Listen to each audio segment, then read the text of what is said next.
कोणी जर मला विचारलं ना की आज तारीख काय आहे, तारीख तर जाऊ द्या, तर आज वार काय आहे, यासाठी सुद्धा मला खूप सारा विचार करावा लागेल. एवढा सगळा विसर मला या मुलीमुळे पडलाय.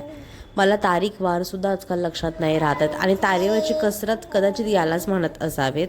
साधं सिम्पलचा सकाळचा ब्रेकफास्ट सुद्धा ही पोरगी शांतपणे करत नाही. एवढूसे 4 घास खायला हिला काय होतं, राहू दे जास्त, पण 4 घास तरी. इतका दिवस माझा खराब जातो ना पूर्ण.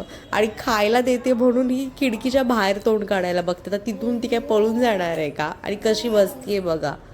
एक एक नवीन नवीन आहे ना तिची कला मला आजकाल समजायला लागली आहे. दिवसभर काही आवरा काही करा, हे सगळं घर आवरून ठेवलेलं असताना हे सगळा पसारा तिचाच असतो. तिला बेडवरती नीट का तिला बघवत नाही काय माहिती. संध्याकाळी सगळं आवरून तिला म्हटलं बाहेर घेऊन जाते कुठेतरी, म्हणून ज्वेलरच्या शॉपमध्ये गेले होते. तिच्या हातातले हे बनवले होते, जे तिचं बर्थडे गिफ्ट तिला दिलं होतं ते आम्ही फक्त घ्यायला गेलो होतो.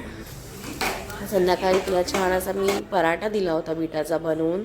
फायनली थोडा तरी तो खाल्ला आणि छान झोपी गेली.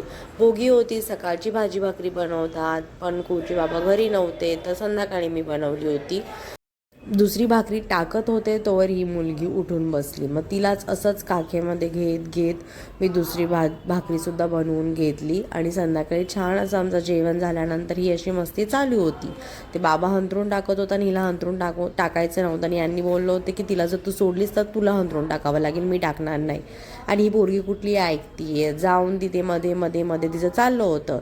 आणि रात्रीचं खूप टाईम हे असं आमचं गेम खेळणं चालू होतं बाबासोबत.